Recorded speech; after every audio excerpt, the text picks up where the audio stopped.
আজকে চলে গিয়েছিলাম পার্লারে আইব্রো থ্রেডিং করাতে। এরপর ওখান থেকে বেরিয়ে দেখি ময়ূক এখানে সিনেমা দেখতে ব্যস্ত। আমি কখন পার্লার থেকে বেরিয়ে গেছি সেটা ওর চোখেই পড়েনি। তো তারপর যখন আমাদের দেখলো তখন একটু লজ্জাই পেয়ে গিয়েছিল।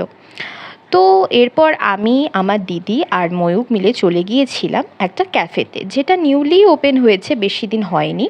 সেটা হচ্ছে মিলনপল্লীতে, ক্যাফে 0353। বাইরে থেকে ডেকোরেশনটা তোমরা দেখতেই পাচ্ছ, বেশ সুন্দর।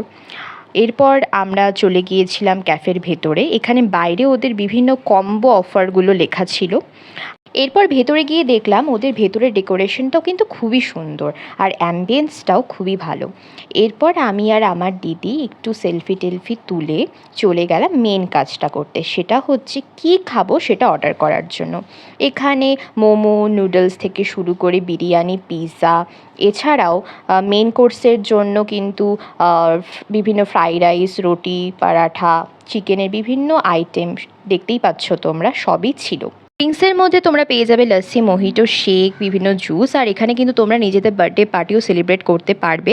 তো ফার্স্টেই আমরা অর্ডার করেছিলাম গন্ধরাজ মোমো, যেটা নাকি এখানে খুবই স্পেশাল আর খেতেও কিন্তু সত্যি অসাধারণ ছিল।